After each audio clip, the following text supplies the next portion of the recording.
5 ವರ್ಷವೂ ಸಿದ್ದರಾಮಯ್ಯನವರೇ ಸಿಎಂ ಆಗಿರಬೇಕು. ಮೈಸೂರಿನಲ್ಲಿ ಕೈ ಶಾಸಕ ಅನಿಲ್ ಚಿಕ್ಕಮಾದವ ಈ ಒಂದು ಹೇಳಿಕೆಯನ್ನ ಕೊಟ್ಟಿದ್ದಾರೆ. ರಾಜ್ಯದ ಜನಾಭಿಪ್ರಾಯ ಕೂಡ ಸಿದ್ದರಾಮಯ್ಯ ಪರ ಇದೆ. ನವೆಂಬರ್ 20ರಂದು ರಾಹುಲ್ ಗಾಂಧಿ ಬಂದ್ರು. ಸಿದ್ದರಾಮಯ್ಯನವರೇ ಸಿಎಂ ಆಗಿರಬೇಕು. ಮೈಸೂರಿನಲ್ಲಿ ಕೈ ಶಾಸಕ ಈ ಬಗ್ಗೆ ಅನಿಲ್ ಚಿಕ್ಕಮಾದು ಹೇಳಿಕೆಯನ್ನ ಕೊಟ್ಟಿರುವಂಥದ್ದು. ರಾಜ್ಯದ ಜನಾಭಿಪ್ರಾಯ ಕೂಡ ಸಿದ್ದರಾಮಯ್ಯನವರೇ ಇರಬೇಕು, ಅವರ ಪರಾನೇ ಇದೆ ಅಂತ ಹೇಳ್ತಿದ್ದಾರೆ. 2028ಕ್ಕೆ ಸತೀಶ್ ಸಿಎಂ ಆಗಬೇಕು ಅನ್ನೋದು ನಮ್ಮ ಅಪೇಕ್ಷೆ. ನಮ್ಮ ಸಮುದಾಯದಲ್ಲಿ ಸಿಎಂ ಸ್ಥಾನಕ್ಕೆ ಸತೀಶ್ ಅರ್ಹರಾಗಿದ್ದಾರೆ. ನವೆಂಬರ್ 20ರಂದು ರಾಹುಲ್ ಗಾಂಧಿ ಬಂದು ಅದನ್ನೇ ಹೇಳಬಹುದು ಅಂತ ಹೇಳ್ತಿದ್ದಾರೆ. ಸಿದ್ದರಾಮಯ್ಯನವರ ಅವಶ್ಯಕತೆ ಕಾಂಗ್ರೆಸ್ ಪಕ್ಷಕ್ಕೆ ಇದೆ.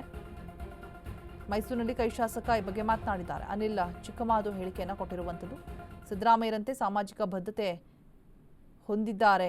ನಮ್ಮ ಸಮುದಾಯದಲ್ಲಿ ಸಿಎಂ ಸ್ಥಾನಕ್ಕೆ ಸತೀಶ್ ಅರ್ಹ ಅಂತ ಹೇಳ್ಬಿಟ್ಟು ಅವರ ಪರ ಕೂಡ ಬ್ಯಾಟ್ ಬೀಸಿದ್ದಾರೆ. 2028ಕ್ಕೆ ಸತೀಶ್ ಸಿಎಂ ಆಗಬೇಕು. ಮುಖ್ಯಮಂತ್ರಿಗಳಂತ ಸಿದ್ದರಾಮಯ್ಯ ಸಾಹೇಬರು ಕೂಡ ಸ್ಪಷ್ಟೀಕರಣ ಕೊಟ್ಟಿದ್ದಾರೆ. ನಾನೇ 5 ವರ್ಷಗಳ ಕಾಲ ಮುಂದುವರಿತೀನಿ ಮಾತನ್ನು ಕೂಡ ಅವರು ಹೇಳಿದ್ದಾರೆ. ಇದ್ರ ಬಗ್ಗೆ ಪಕ್ಷದ ಹೈಕಮಾಂಡ್ ಕೂಡ ಒಂದು ತೀರ್ಮಾನ ತೆಗೆದುಕೊಳ್ಳಕ್ಕೆ ಅವರು ಕೂಡ ತಯಾರಿದ್ದಾರೆ. ಇದೇ 20ನೇ ತಾರೀಕು ರಾಹುಲ್ ಗಾಂಧಿ ಅವರು ಕೂಡ ಕರ್ನಾಟಕ ರಾಜ್ಯಕ್ಕೆ ಬರ್ತಿರ್ತಕ್ಕಂಥದ್ದು.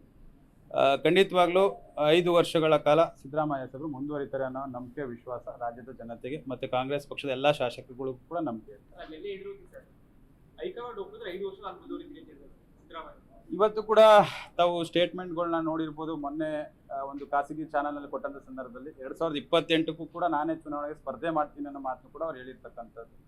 ಇದರಲ್ಲಿ ಸಿದ್ದರಾಮಯ್ಯ ಸಾಹೇಬ್ರ ಒಂದು ನಾಯಕತ್ವ ಈ ರಾಜ್ಯಕ್ಕೆ ಒಂದು ಅನಿವಾರ್ಯ ಅನ್ನೋದು ಕೂಡ ಇದರಲ್ಲಿ ಕಂಡು ಬರ್ತಾ ಇದೆ.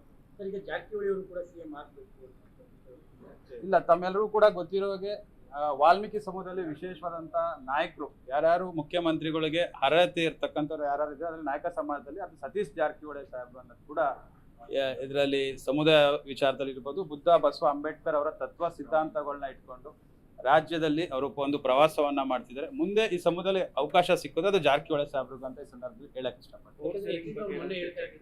ಮುಂದಿನ ನಾಯಕತ್ವ